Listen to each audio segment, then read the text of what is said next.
Oke, kita akan belajar firman Tuhan dan tema hari ini adalah jangan mengejar hal besar dan ajaib. Nah, saudara-saudara, kata-kata ini jangan mengejar hal-hal yang besar dan ajaib ini sebenarnya adalah kata-kata Daud, ya.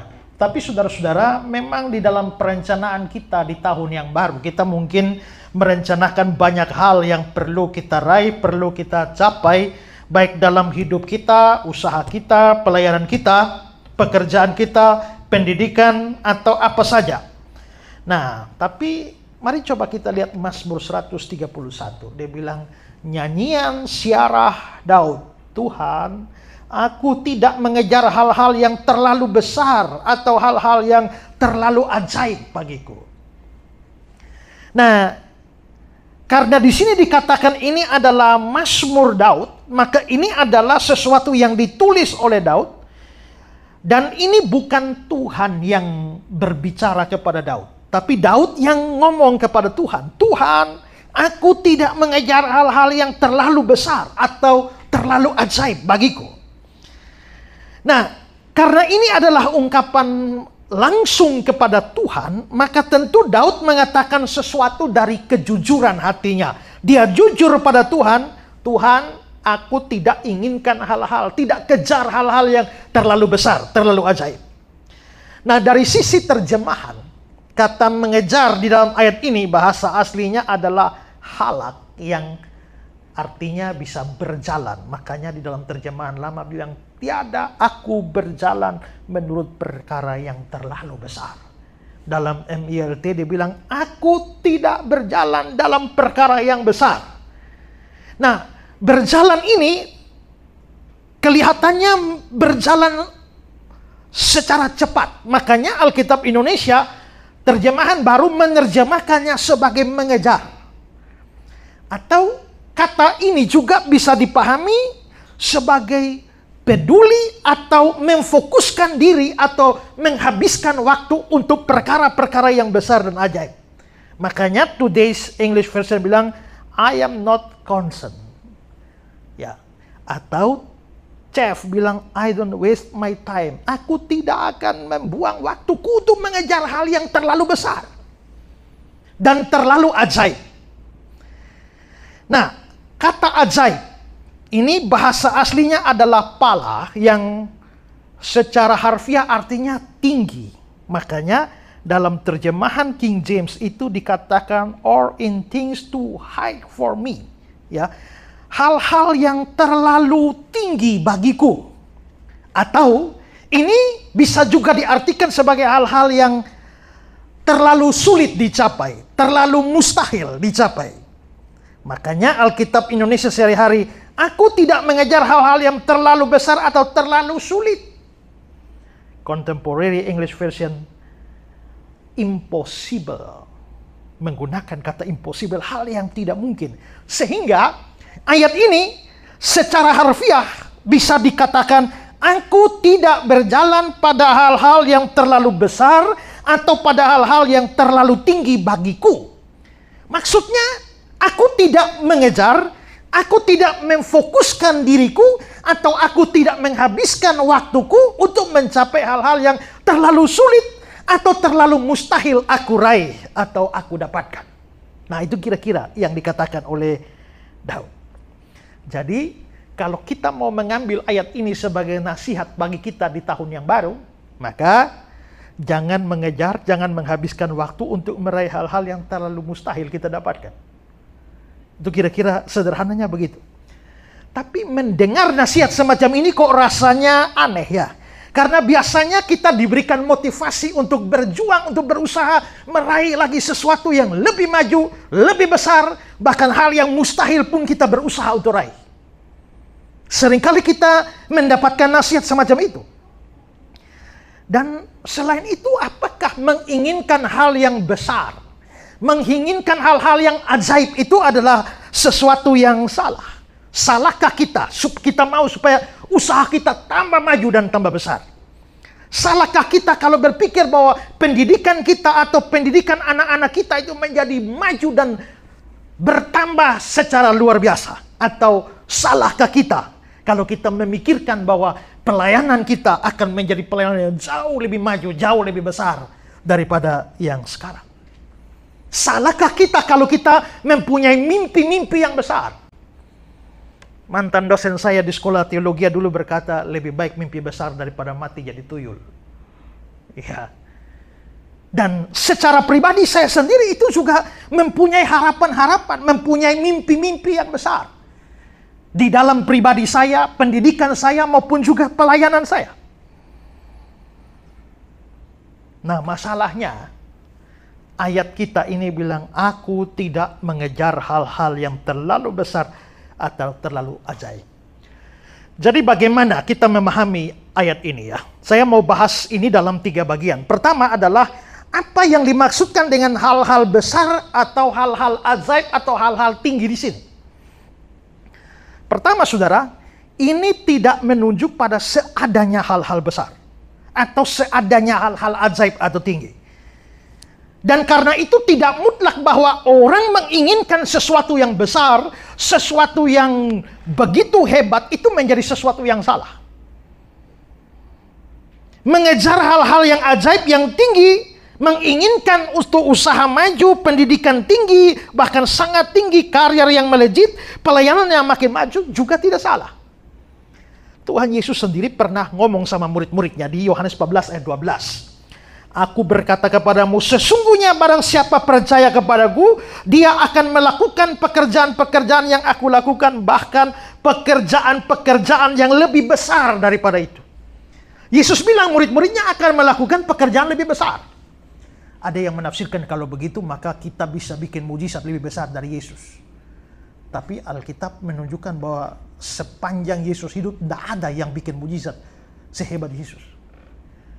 Karena itu beberapa penafsir mengatakan bahwa pekerjaan-pekerjaan besar di sini bukan merujuk kepada pekerjaan-pekerjaan itu sendiri, tapi merujuk kepada hasil dari pelayanan. Dan kalau memang bicara hasil pelayanan, memang para rasul membuat hasil pelayanan yang lebih besar dari Yesus. Yesus selama hidupnya, dia berkhotbah, berapa banyak orang bertobat. Tapi Petrus 1 kali berkhotbah, 3.000 orang bertobat. Artinya kita bisa melihat bahwa hasil pelayanan Petrus dan rasul-rasul, kita bisa melihat hasilnya jauh lebih besar dari hasil yang dicapai oleh Yesus. Yesus hanya melayani di wilayah Israel pada waktu itu. Rasul-rasul melayani di seluruh dunia. Dan jelas bahwa hasil pelayanan mereka di seluruh dunia jauh lebih besar dari hasil yang Yesus capai di tanah Israel. Maka Yesus sendiri bilang bahwa pekerjaan-pekerjaan yang lebih besar daripada itu, kamu akan lakukan itu. Artinya kalau orang menginginkan suatu hasil pelayanan yang bahkan jauh lebih besar dari yang Yesus katakan, Yesus kerjakan, itu bukan sesuatu yang salah. Jadi menginginkan sesuatu yang besar dan itu salah, itu tidak berarti seadanya hal besar. Ya. Juga saudara-saudara, lebih menyolok lagi bahwa yang ngomong begini ini kan Daud. Aku tidak menginginkan yang besar, tapi bukankah oleh Daud sendiri banyak hal besar terjadi? Hidupnya, pekerjaannya, pelayanannya, karirnya menunjukkan bahwa ada begitu banyak hal besar yang ajaib terjadi. Kita bisa melihat bahwa Daud sebelumnya adalah seorang gembala, kambing dan domba. Dan dalam menggembalakan kambing dan domba itu ada hal besar yang dia lakukan. Contoh 1 Samuel 17. Tetapi Daud berkata kepada Saul, hambamu ini biasa menggembalakan kambing domba ayahnya. Apabila datang singa atau beruang yang menerkam seekor domba dari kawanannya, aku akan mengejar dan menghajar. Bayangkan, kejar dan hajar singa. Itu hal besar apa hal kecil? Besar itu ya. Dan melepaskan domba itu dari mulutnya. Kemudian apabila dia berdiri menyerang aku, maka aku menangkap janggutnya, menghajarnya, lalu membunuhnya. Baik singa maupun beruang telah dihajar oleh hambamu ini. Menghajar singa dan beruang itu perkara besar bagi seorang manusia biasa. Tapi Daud itu bisa melakukan hal itu. Maka Daud sendiri melakukan perkara besar. Dan nanti kita lihat atas dasar itulah, maka Daud itu membunuh seorang Goliat yang besar itu. Maka Daud bayangkan seluruh pasukan Israel ketakutan terhadap Goliat. Tapi Daud maju dan membunuhnya. Bukankah itu perkara besar yang Daud lakukan? Dan selanjutnya kita melihat apa yang dia capai. Dia hanya seorang anak gembala, akhirnya menduduki tahta Israel. Bukankah itu hal besar juga di dalam hidupnya? Karena itu maka kata-kata Daud, aku tidak menginginkan, tidak mengejar hal yang besar, yang ajaib. Itu tidak boleh berarti semua hal besar yang mau kita raih itu salah. Ya. Tidak semua hal-hal besar, hal-hal ajaib yang mau atau yang ingin kita capai itu adalah sesuatu yang salah. Lalu yang kedua, kalau begitu apa artinya kata-kata Daud? Ini menunjuk pada hal-hal besar atau ajaib atau tinggi yang dikejar untuk kebesaran diri sendiri. Ini seperti yang dikatakan Yeremia kepada Baruk. Yeremia 45. Masakan engkau mencari hal-hal yang besar bagi dirimu sendiri? Maka soalnya bukan mengejar hal besar. Soalnya adalah mengejar hal besar bagi dirimu sendiri. Nah, sepertinya itu yang dimaksudkan Daud. Dari mana kita tahu bahwa itu yang dimaksudkan Daud? Dari beberapa kata sebelum muncul kalimat itu. Sekarang lihat Mazmur 131 ayat 1. Ya, kalau saudara lihat yang saya garis bawahi itu, hal-hal yang terlalu besar, hal-hal yang terlalu ajaib bagiku. Aku tidak mengejar. Tapi di bagian awal dia bilang, Tuhan, aku tidak tinggi hati dan tidak memandang dengan sombong. Jadi ada soal tinggi hati dan soal sombong, baru muncul aku tidak mengejar hal-hal yang terlalu besar, terlalu ajaib bagiku. Maka hal-hal yang terlalu besar, hal-hal yang terlalu ajaib yang dimaksudkan di sini adalah hal besar, hal ajaib yang bisa mengakibatkan aku tinggi hati atau aku jadi sombong. Ya. Karena itu seluruh kalimat Daud itu harus ditafsirkan bersama-sama. Jadi Tuhan, jadi kalau mengejar hal yang besar nggak salah, tapi mengejar hal yang besar untuk membesarkan diri, itu jadi soal.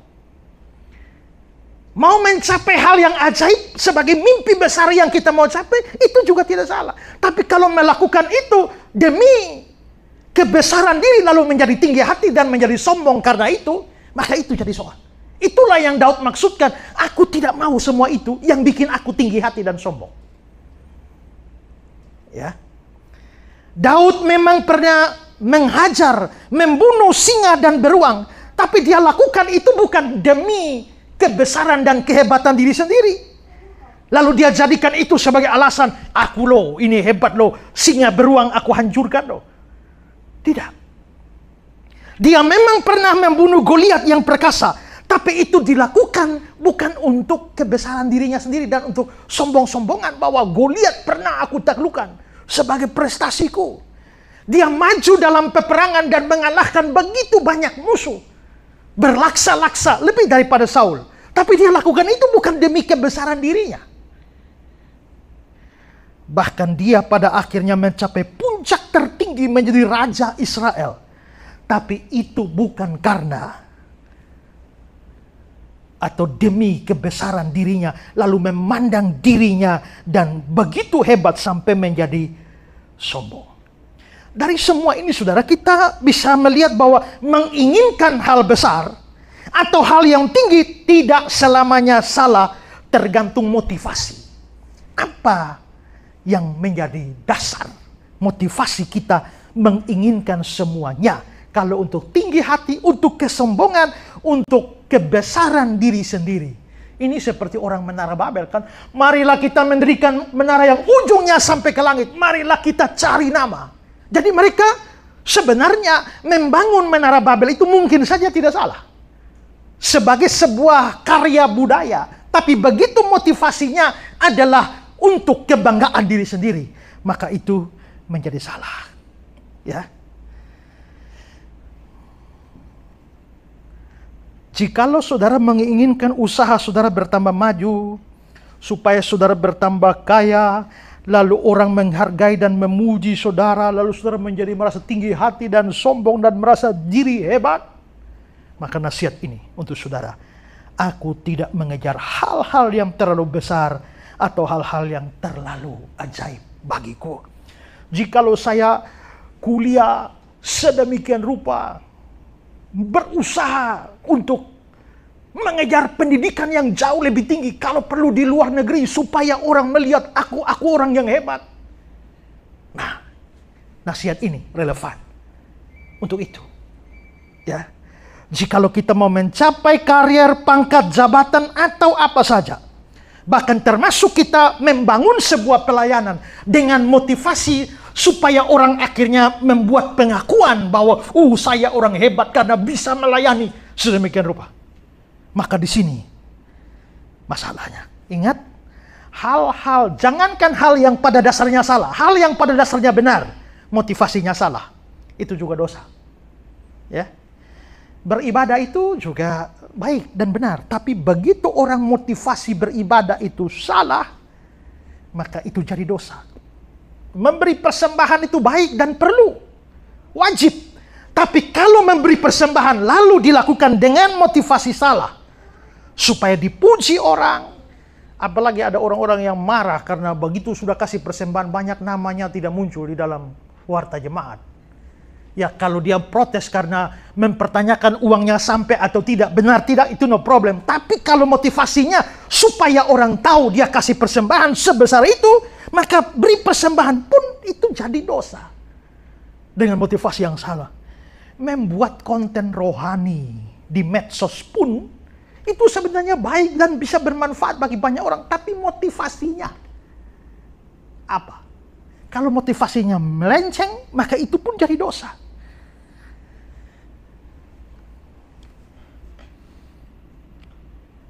Kasih tahu, pelayanan saya ada di sana, sini, muat di medsos.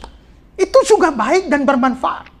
Kalau supaya orang lihat, ada Pak Esra, ada pelayanan di sini, kita bisa ikut. Itu no problem. Tapi kalau saya memposting semuanya untuk menunjukkan pada orang, lihat loh, saya hebat loh, pelayanan di sana-sana dari ujung Kulon sampai ujung Kutub sana ya.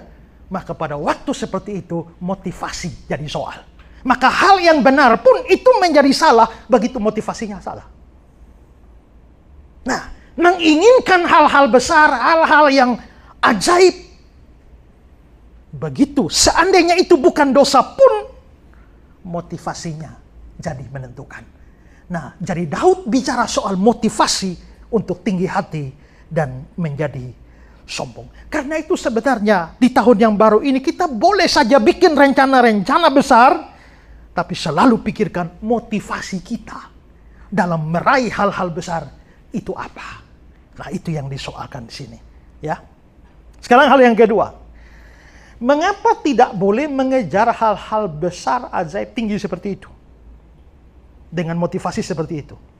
Saya berikan beberapa alasan. Pertama, karena Tuhan sangat tidak suka atau membenci orang tinggi hati dan sombong. Ya. Tadi kita sudah lihat bahwa menginginkan hal besar, mengejar hal besar dalam konteks untuk tinggi hati dan sombong. Dan kalau kita melakukan hal itu demi kebesaran diri menjadi tinggi hati dan sombong, ingatlah Tuhan sangat benci orang sombong. Itu banyak di dalam kitab suci. Amsal 6. 6 perkara ini dibenci Tuhan. Bahkan 7 perkara yang menjadi kekejian bagi hatinya. Jadi Tuhan benci, Tuhan jijik. Lalu 17. Mata sombong, lidah dusta, tangan menumpahkan darah orang yang tak bersalah, dan terus. Ini kan tadi dibilang ada 6 dan 7. Berarti ada daftarnya, kalau diperpanjang ada 6, 7. Dan sombong ranking berapa? Ranking 1. Ya. Tuhan benci semua dosa, tapi nomor 1 duduki di dalam ayat ini adalah sombong. Maka kesombongan itu sesuatu yang dibenci oleh Tuhan. Tuhan keji dengan itu semua. Ya. Dalam 1 Petrus 5 ayat 5, saya kutip terjemahan Indonesia sehari-hari. Allah menentang orang yang sombong. Ayub 22:29. Karena Allah merendahkan orang yang angkuh. Jadi memang kalau ada dosa yang paling dibenci oleh Tuhan itu adalah dosa kesombongan. Saudara lihat terhadap orang berdosa di dalam cerita-cerita perjanjian baru, terhadap seorang pezina, terhadap pemungut cukai, Yesus bersikap lembut kepada mereka. Tapi kepada ahli-ahli Taurat yang begitu menyombongkan, apalagi kerohanian mereka merasa diri benar. Sampai berdoa, Tuhan, aku tidak seperti pemungut cukai ini. Tuhan betul-betul benci orang seperti itu. Ya. Gambaran dari Alkitab sangat menyolok tentang ini adalah Raja Babel, Nebukadnezar. Dia tidak seperti Daud. Aku tidak mengejar hal-hal yang besar dan ajaib. Tidak. Nebukadnezar sebaliknya. Coba lihat Yesaya 14 ayat 13-14. Aku hendak naik ke langit. Aku hendak mendirikan tahtaku mengatasi bintang-bintang Allah. Dan aku hendak duduk di atas bukit pertemuan jauh di sebelah utara. Aku hendak naik mengatasi ketinggian awan-awan. Hendak menyamai yang maha tinggi. Bayangkan seorang manusia bisa punya keinginan seperti itu. Banyak orang menafsirkan ayat ini dalam konteks, ini katanya ini Lucifer, iblis. Tapi konteks dari ayat itu memang jelas-jelas bicara tentang Raja Babel. Ejekan, nubuatan tentang Raja Babel. Jadi Nebukadnezar mempunyai keinginan berkuasa sedemikian rupa, bahkan dia mau naik ke ketinggian awan menyamai yang maha tinggi. Dengan kata lain, Nebukadnezar berusaha mengejar hal-hal yang terlalu besar, hal-hal yang terlalu ajaib, hal-hal yang terlalu tinggi atau mustahil bagi seorang manusia. Dan akibat dari semua itu, Nebukadnezar menjadi sombong. Daniel 4 ayat 30. Berkatalah raja, bukankah itu Babel yang besar itu, yang dengan kekuatan dan kuasaku dan untuk kemuliaan kebesaranku telah kubangun menjadi kota kerajaan. Jadi dia bangun semua hal, dia menginginkan hal yang terlalu besar, lalu dia berusaha untuk mencapainya, dan begitu dia sudah mencapainya, dengan bangga dia bilang, dengan kekuatan kuasaku untuk kemuliaan kebesaranku. Ini orang sombong ya. Dan lihat bagaimana Tuhan lakukan pada orang sombong ini. Daniel 5. Tetapi ketika dia menjadi tinggi hati dan keras kepala, sehingga berlaku terlalu angkuh, maka dia dijatuhkan dari tahta kerajaannya dan kemuliaannya diambil daripadanya. Dia dihalau dari antara manusia. Hatinya menjadi sama seperti hati binatang. Dan tempat tinggalnya ada di antara keledai hutan. Kepadanya diberikan makan rumput seperti kepada lembu. Dan tubuhnya basah oleh embun dari langit. Bandingkan dengan pasal 4 ayat 33. Pada saat itu juga terlaksanalah perkataan itu atas Nebukadnezar. Dia dihalau dari antara manusia. Makan rumput seperti lembu. Tubuhnya basah oleh embun dari langit. Sampai rambutnya menjadi panjang seperti bulu burung rajawali, dan kukunya seperti kuku burung. Jadi kira-kira penampilan Nebukadnezar itu kayak gambar seperti ini. Ya. Nah, saudara, ini memang saya membaca beberapa komentar menunjukkan bahwa ini semacam satu penyakit jiwa yang dialami oleh Nebukadnezar yang namanya bontropi. Nah, saya tidak terlalu tahu tentang penyakit ini karena waktu saya lihat satu artikel bahas itu panjang lebar, saya tidak baca. Tapi yang pasti itu adalah bahwa itu memang sesuatu yang bisa sangat mungkin terjadi. Ketika dia begitu sombong di atas tahtanya, membuat tahta di langit, Tuhan jatuhkan dia sampai dunia binatang. Jadi orang yang begitu sombong, Tuhan punya cara merendahkan dia sampai setara binatang. Karena itu nanti di Yesaya pasal 14 ada ejekan tentang orang sombong ini. Wah, engkau sudah jatuh dari langit, hai bintang timur putra fajar. Bintang timur disinilah Fosforos, bahasa Yunaninya, yang dalam bahasa Latinnya adalah Lucifer. Sehingga, wah, engkau sudah jatuh dari langit, hai Lucifer putra fajar. Nah, lalu akhirnya dari situ tafsir terjemahan dari Hieronymus atau Jerome itu akhirnya Lucifer di dalam Alkitab Latin Vulgata, lalu nanti oleh sejumlah bapak gereja diambil menjadi ajaran tentang setan, maka lalu muncullah istilah bahwa setan itu namanya Lucifer. Dan karena itu engkau sudah jatuh dari langit, berarti ini adalah Lucifer diusir dari surga.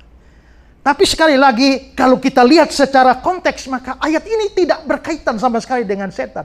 Lucifer di sini bukan iblis. Lucifer itu artinya pembawa terang. Luciferin, itu zat yang ada di kunang-kunang, makanya bisa nyala itu.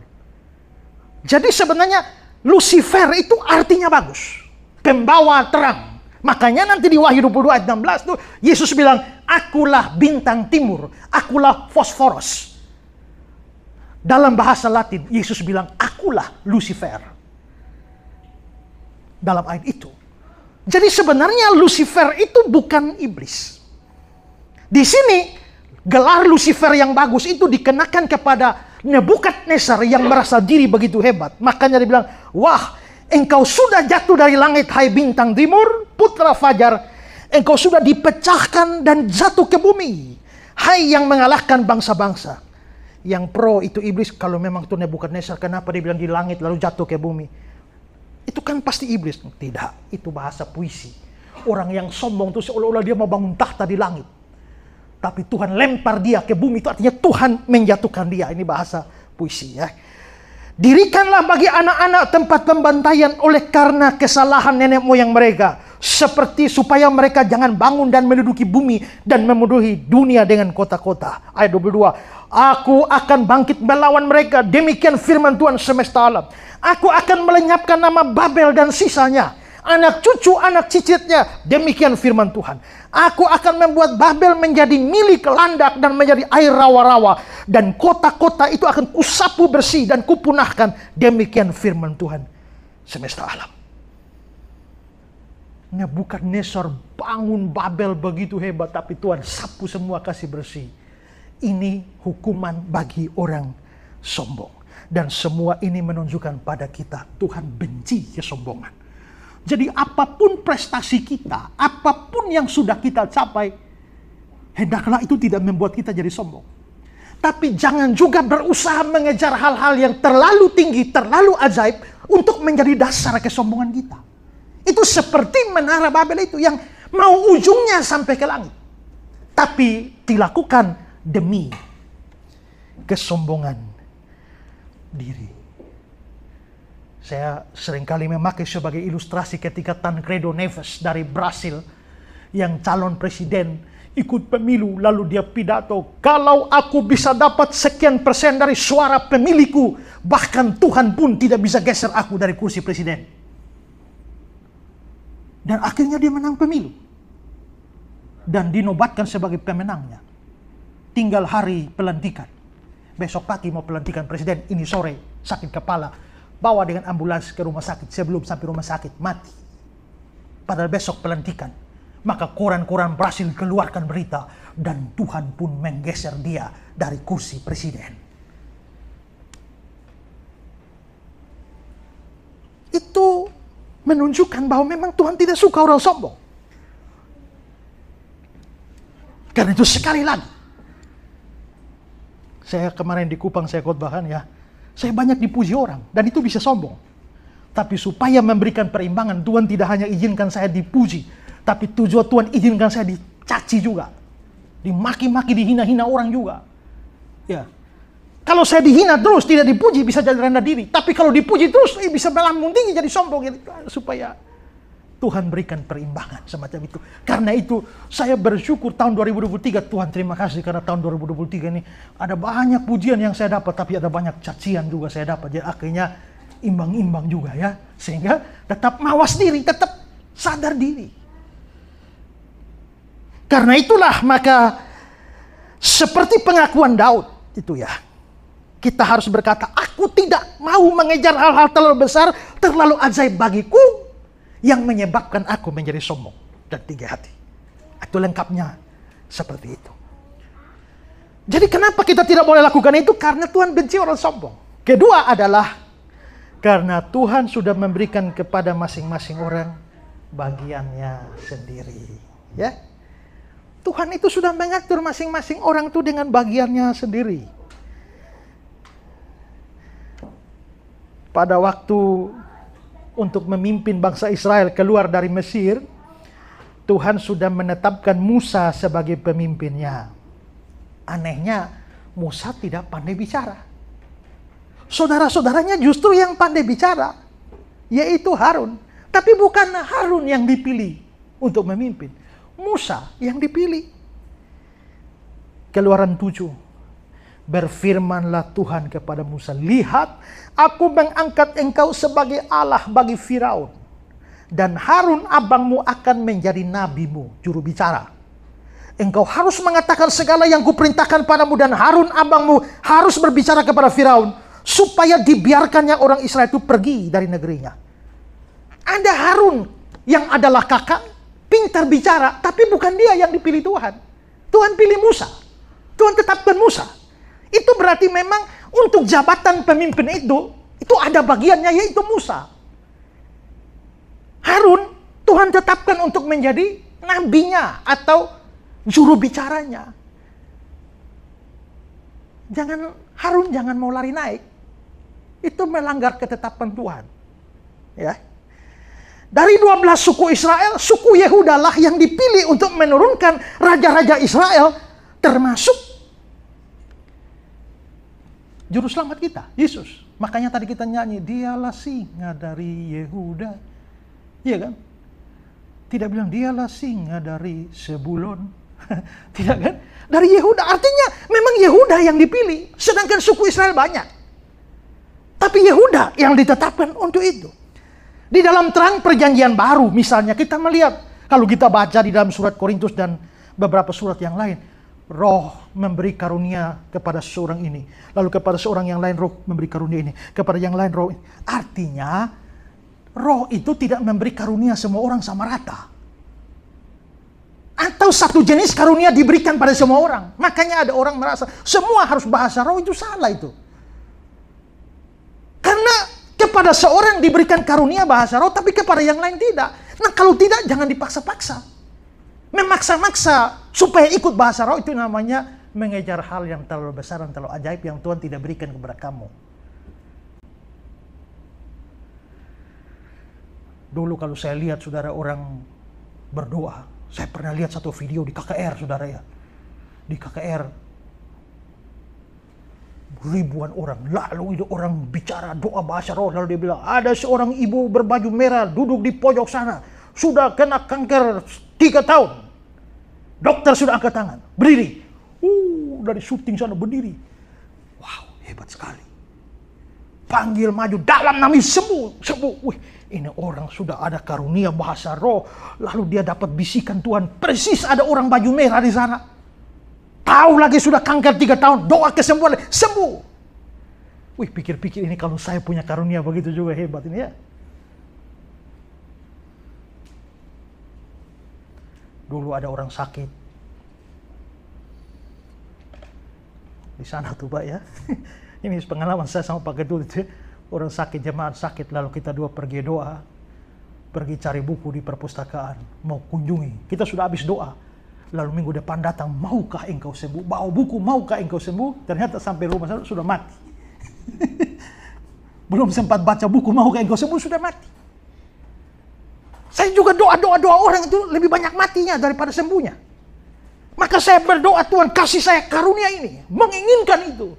Kan keren sekali kalau saya sudah khotbah dengan luar biasa. Lalu tutup mata semua saya lihat, lalu panggil yang sakit sembuh. Keren sekali itu ya. Maka saya puasa. Saya doa puasa hari ke-17 hampir mati, batal. Habis itu puasa ulang lagi dan berhasil sampai 30 hari. Dan setelah itu saya yakin, setelah itu kalau saya berdoa tutup mata pasti lihat. Dan ternyata begitu saya tutup mata dan kucing lewat juga saya tidak lihat apapun. Dan ternyata hanya itu saja, tidak dapat apa-apa. Memang Tuhan sudah kasih karunia itu seperti itu. Tuhan sudah bagi masing-masing orang dengan bagiannya sendiri-sendiri. Nah, maka memang kita kadang-kadang tidak tahu persis ini Tuhan ini kasih saya atau tidak. Kalau Tuhan, saya tidak tahu persis Tuhan kasih saya atau tidak, saya bisa berpikir, berusaha untuk mendapatkannya, tapi dengan motivasi yang benar. Tapi kalau saya akhirnya pada satu titik di mana Tuhan meyakinkan saya bahwa memang kamu tidak diberi untuk itu, maka cukup sudah dengan apa yang puaslah dengan yang Tuhan sudah kasih. Kalau Tuhan mau kasih saya karunia yang lain pasti bisa. Tapi dari pengalaman pelayanan saya tahu persis bahwa Tuhan tidak mau kasih saya karunia lain lagi selain berkhotbah dan mengajar firman. Karena itu, kalau sekarang seandainya ditawar kasih bahasa roh mau, saya juga nggak mau lah. Biarlah saya dapat karunia untuk mengajar firman Allah. Ya. Nah, karena itulah kalau kita sadar bahwa Tuhan sebenarnya sudah memberikan masing-masing orang dengan kemampuannya, dengan hasil yang bisa didapatkan, dengan jabatan yang dimiliki, maka jangan mengejar hal-hal yang terlalu besar, apalagi dengan motivasi yang salah. Padahal itu tidak Tuhan berikan padamu, atau minimal belum Tuhan berikan padamu. Saudara,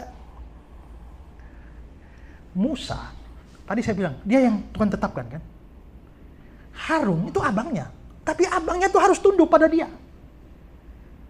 Tapi dia punya saudara yang lain juga yang namanya Miriam. Nah, kelihatannya Harun sama Miriam ini sisi manusia, mereka lebih dari Musa. Padahal Tuhan mau pakai Musa. Lalu apa yang terjadi? Bilangan 12. Miriam serta Harun mengatai Musa berkenaan dengan perempuan Kus yang diambilnya. Sebab memang dia telah mengambil seorang perempuan Kus. Jadi rupanya, ya, mereka ini sebenarnya sudah ada iri hati kepada Musa. Tapi begitu Musa membuat sebuah kesalahan kecil, itu dijadikan senjata untuk serang Musa. Maka mereka bilang begini, sungguhkah Tuhan berfirman dengan perantaraan Musa saja? Bukankah dengan perantaraan kita juga dia berfirman? Maka sebenarnya ayat 2 ini menunjukkan apa yang mereka katakan. Tapi ayat 1 itu alasannya. Tapi dari ayat 2 kita tahu bahwa mereka mengatakan soal perempuan Kus bukan karena murni itu, tapi kesalahan itu dijadikan dasar untuk merongrong kepemimpinan Musa. Ya, dengan kata lain, Harun sama Miriam itu menginginkan hal yang terlalu besar, terlalu ajaib, yang Tuhan tidak berikan untuk mereka. Akibatnya apa? Bilangan 12. Sebab itu bangkitlah murka Tuhan terhadap mereka, lalu pergilah ia. Dan ketika awan telah naik dari atas kemah, maka tampaklah Miriam kena kusta putih seperti salju. Harun tidak. Lalu ada orang tanya, Pak, dua-dua salah, kenapa Miriam kena kusta, Harun tidak? Saya belum menyelidiki itu lebih dalam, tapi saya pernah baca satu buku, katanya dari analisa bahasa Ibrani itu, maka menunjukkan bahwa sebenarnya otak di balik itu semua adalah Miriam. Harun itu cuma ikut-ikutan itu. Ya, sehingga Tuhan yang akhirnya menghukum Miriam. Tuhan menetapkan Harun dan keturunannya itu menjadi keturunan imam. Mereka lah yang mengurusi seluruh persembahan korban itu. Suku lain tidak boleh urus. Yang keturunan non Harun tidak boleh. Keturunan Harun dan orang Lewi lah yang boleh. Tapi Saul pernah melanggar itu, bukan? Dan dia melakukan tugas yang harusnya bukan tugasnya. Dengan kata lain, Samuel itu imam, Saul itu raja, sudah ada job disk-nya. Tapi ternyata yang satu ini ambil tugas yang lain, yaitu dia mempersembahkan korban yang harusnya tugas imam, Saul itu. Lalu apa akibatnya? 1 Samuel 13, kata Samuel kepada Saul, perbuatanmu itu bodoh. Engkau tidak mengikuti perintah Tuhan Allahmu yang diperintahkan padamu. Sebab sedianya Tuhan mengokohkan kerajaanmu atas orang Israel itu selama-lamanya. Tapi sekarang kerajaanmu tidak akan tetap. Tuhan telah memilih seorang yang berkenan di hatinya dan seterusnya. Dengan kata lain adalah bahwa Saul itu melakukan apa yang harusnya tidak dia lakukan. Itu bukan bagian yang Tuhan berikan pada dia. Itu hal yang sama terjadi pada Usia. Dan lihat bagaimana akibatnya. 2 Tawarik. Tapi Usia dengan bokor ukupan di tangannya untuk dibakar menjadi marah. Sementara amarahnya meluap terhadap para imam, timbullah penyakit kusta pada dahinya. Ayat 20, dia sakit kusta pada dahinya. Lalu Tuhan menetapkan tulah kepadanya. Ayat 21. Raja Uzia sakit kusta sampai kepada hari matinya. Karena dia mau melakukan apa yang harusnya tidak boleh dia lakukan. Nah, Daud tidak seperti itu. Tadi saya berikan contoh Saul dan Uzia. Dan Daud tidak menginginkan hal yang lebih besar dari yang Tuhan berikan padanya. Spurgeon bilang begini. Sebagai orang awam, dia, Daud, tidak memaksakan dirinya menjadi imam seperti yang dilakukan Saul sebelumnya dan seperti yang dilakukan Uzia setelahnya. Jadi benar yang dia bilang, aku tidak mengejar hal-hal yang terlalu besar, terlalu ajaib, atau hal-hal yang mustahil bagiku. Ya. Saudara, Daud diurapi jadi raja. Coba kalau Saul sudah lengser bagus ya. Habis diurapi langsung naik tahta. Tapi ternyata Saul belum lengser, Daud sudah diurapi jadi raja. Maka Daud itu secara de jure itu sudah harus jadi raja. Tapi secara de facto pergi lagi menghamba kepada Saul. Saul kejar dia lagi, mau bunuh lagi. Maka dia luntang-lantung sekian lama. Tapi apakah Daud langsung menginginkan tahta karena dia sudah diurapi? Tidak. Ya.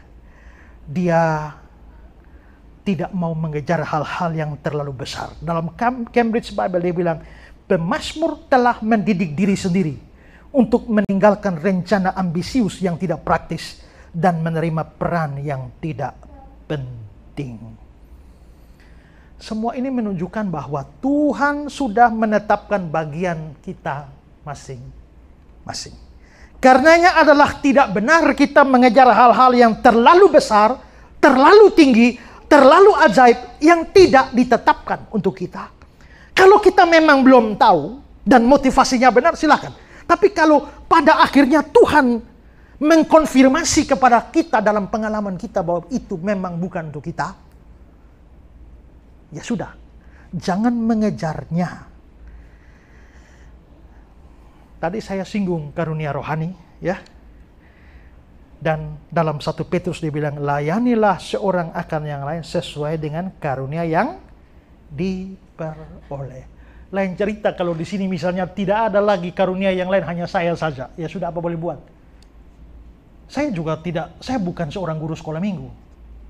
Ya, tapi dalam keadaan terpaksa di mana pelayanan tidak ada yang ngajar sekolah minggu, ya sudah, apa boleh buat?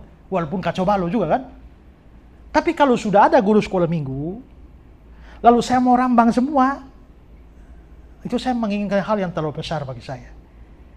Karena ada orang lain lebih maju kalau itu dilakukan oleh orang lain daripada saya. Sadar diri bahwa Tuhan memberikan kepada kita karunia beda-beda. Ada muncul begitu banyak penyesat, ajaran palsu, itu salah satu penyebabnya adalah orang-orang yang tidak diberikan karunia untuk mengajar, tapi mau ngajar tanpa belajar. Nah, itu jadi soal itu, ya. Dalam 1 Timotius 1 ayat 7, mereka itu nabi-nabi palsu itu ya, hendak menjadi pengajar hukum Taurat tanpa mengerti perkataan mereka sendiri atau pokok-pokok yang secara mutlak mereka kemukakan. Hari ini misalnya di YouTube semua orang mau jadi belajar habis. Tahu-tahu muncul apologet terlalu banyak, tapi apologet abal-abal yang bukannya membawa kebaikan malah membawa kekacauan banyak hal. Semua mau mengajar tanpa belajar. Makanya sebenarnya kita bersyukur juga ada medsos di mana kita bisa belajar firman ya. Tapi hati-hati juga karena gelap dan terang bercampur di sana. Makanan sehat dan racun juga bercampur di sana.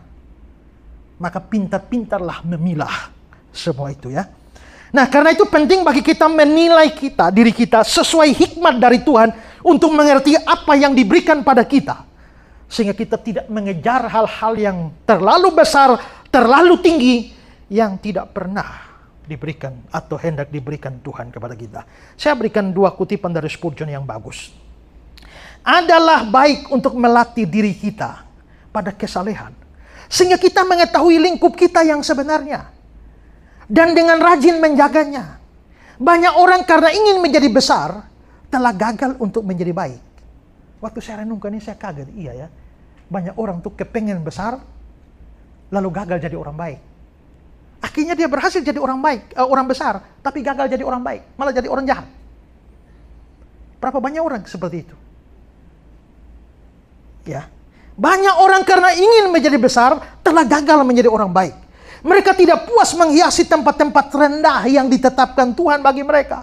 Dan karena itu mereka bergegas mengejar keagungan dan kekuasaan. Dan menemukan kehancuran di tempat di mana mereka mencari kehormatan. Ini kalimat juga bagus. Mereka tidak puas menghiasi tempat-tempat rendah yang ditetapkan Tuhan bagi mereka. Saudara lihat contoh Yohanes Pembaptis. Yohanes Pembaptis datang lebih dulu dari Tuhan Yesus. Dan dia juga orang yang sangat terkenal. Bertobatlah sebab kerajaan Allah sudah dekat. Banyak orang ikut Yohanes, dia baptis tuh. Sampai orang-orang Yahudi curiga bahwa dia itu Mesias. Maka mereka datang tanya, apakah engkau Mesias? Tapi Yohanes masih sadar diri, aku bukan Mesias. Buka tali kasutnya saja aku tidak layak. Tapi kalau mereka bilang, engkau Mesias? Yohanes bilang, engkau sendiri mengatakannya. Itu habis sudah, ya kan? Tidak. Yohanes itu orang besar. Yesus sendiri mengatakan dari setiap orang yang lahir dari seorang perempuan, tidak ada yang lebih besar dari Yohanes Pembaptis. Yesus sendiri mengakui Yohanes orang besar. Tapi Yohanes itu tahu diri. Dia tidak pernah menginginkan tempatnya Tuhan Yesus. Makanya dia bilang, ia harus lebih besar dan aku harus lebih kecil. Ya kan? Banyak hari ini orang bertengkar bahkan dalam gereja, dalam organisasi rohani bertengkar itu hanya soal jabatan. Makanya mau pemilihan ketua sinode juga harus lobby-lobby pakai duit dan lain semacam-macam. Politik dari luar masuk ke dalam gereja hanya dalam urusan jabatan. Saya ingat Barclay pernah bilang bahwa dunia ini akan aman kalau banyak orang yang siap berada di kursi nomor 2. Tapi semua mau nomor 1. Makanya kekacauan terjadi. Padahal Tuhan tidak memberikan semua orang harus di kursi nomor 1. Tuhan memberikan masing-masing sesuai tempatnya. Lanjut dari Spurgeon. Atau hal-hal yang terlalu ajaib bagiku. Hal-hal yang tinggi mungkin cocok untuk orang lain yang memang lebih tinggi. Namun hal itu mungkin sangat tidak cocok untuk kita. Seorang sebaiknya mengetahui ukurannya sendiri. Memastikan kemampuan sendiri. Dan dia akan menjadi bodoh jika dia membidik apa yang berada di luar jangkauannya. Membebani diri sendiri.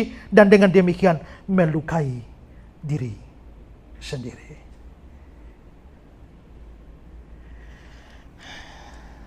Saudara semua tahu 2 tahun yang lalu saya melepaskan jabatan sebagai Gembala Sidang dan Ketua Majelis di GKIan Kupang. Saya serahkan pada orang lain. Kenapa? Kan saya sadar itu.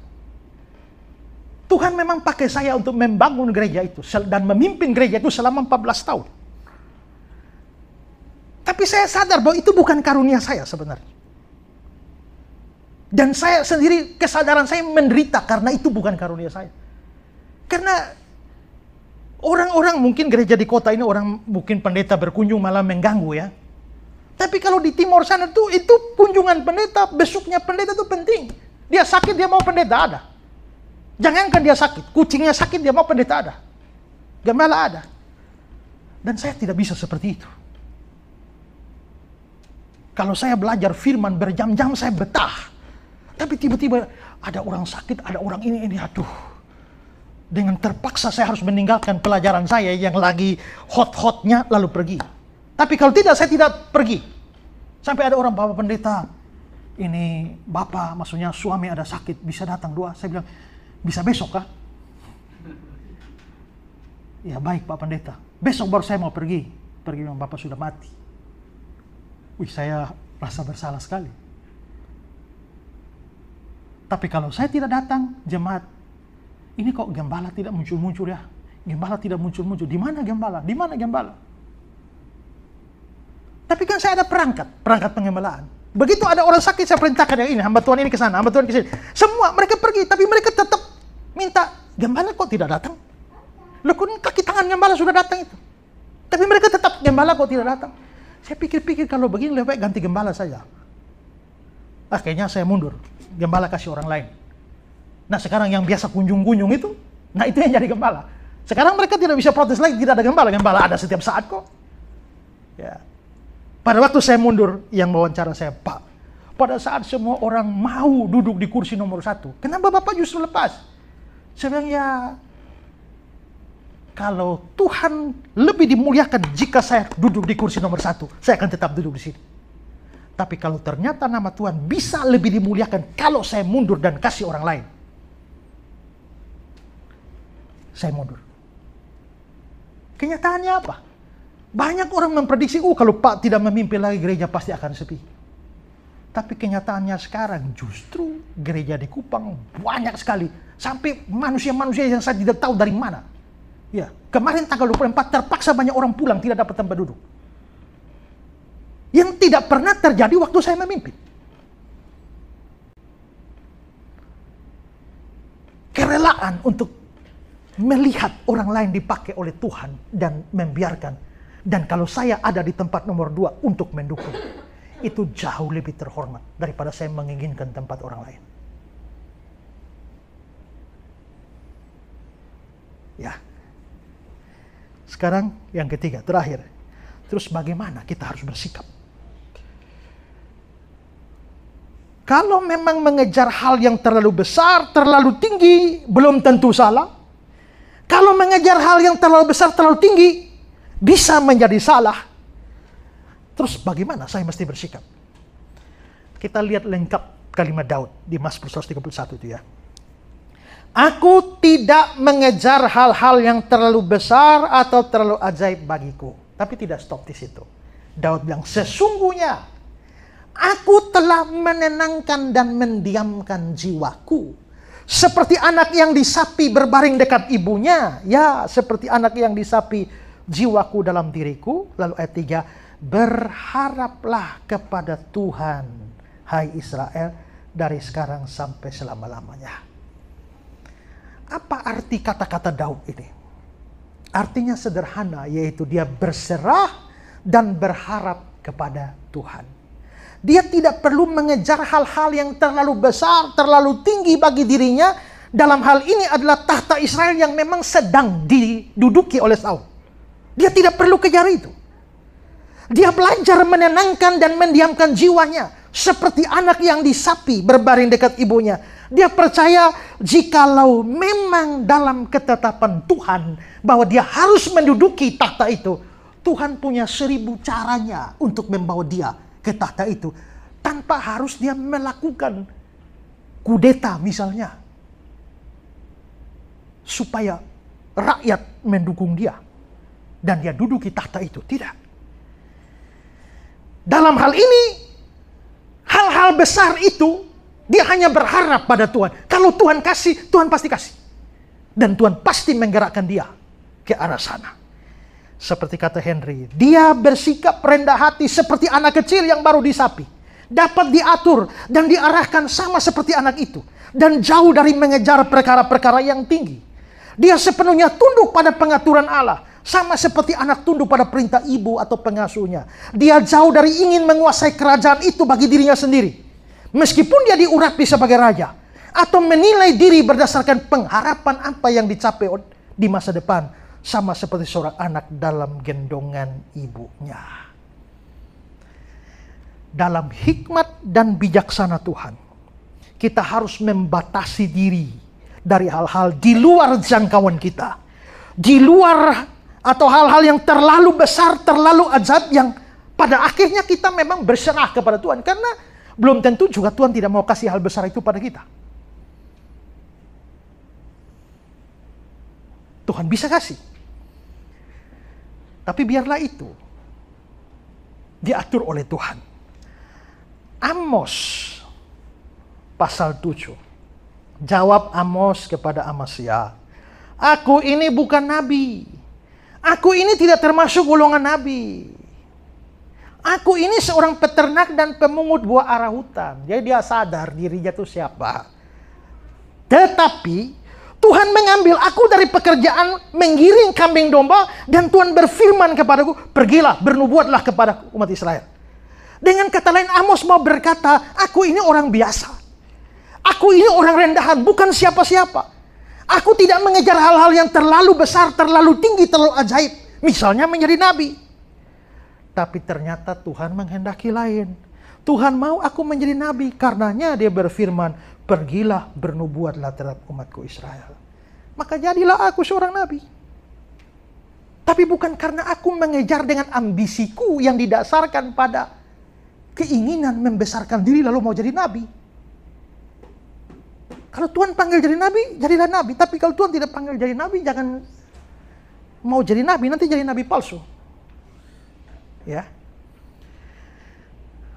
Itu sama seperti Daud di Mazmur 78. Dipilihnya Daud hambanya. Diambil dia dari antara kandang-kandang kambing domba. Di tempat-tempat domba-domba yang menyusu didatangkannya dia untuk menggembalakan Yakub umatnya dan Israel miliknya. Daud seorang gembala. Yang dia pikirkan itu tidak muluk-muluk, hanya urusan kambing domba. Tapi ternyata Tuhan mau memberikan dia menggembalakan Israel. Maka dalam hal itu dia tenang, dia mendiamkan jiwanya, dan Tuhan mengatur jalannya. Nah, maka demikian juga dengan yang harus kita lakukan. Dengan kesadaran pada kemampuan, kapasitas diri kita, hikmat Tuhan dalam pengalaman kita, membuat kita memutuskan apa yang perlu kita kejar. Hal besar, hal ajaib apa yang perlu kita kejar, tapi hal besar atau ajaib apa yang tidak perlu kita kejar. Kita perlu tiru Daud. Juga seperti yang dikatakan Paulus. Roma 12:16, janganlah engkau memikirkan perkara-perkara yang tinggi, tapi arahkanlah dirimu kepada perkara-perkara sederhana. Jangan menganggap dirimu pandai. Tapi apabila Tuhan memang mau berikan hal besar bagi kita, Mazmur 131 ayat 3, berharaplah kepada Tuhan. Saya juga punya mimpi besar dalam pelayanan saya. Tapi saya harus belajar untuk sadar diri sampai mana kapasitas yang Tuhan berikan pada saya. Tapi kalau Tuhan mau memberikan yang lebih hebat bagi saya yang tidak saya pikirkan, saya hanya bisa berharap kepada Tuhan. Marilah jalani hidup tahun baru ini ya, sambil memikirkan nasihat Daud ini. Yang paling penting adalah motivasi kita di dalam melakukan semua itu. Tuhan memberkati kita. Amin.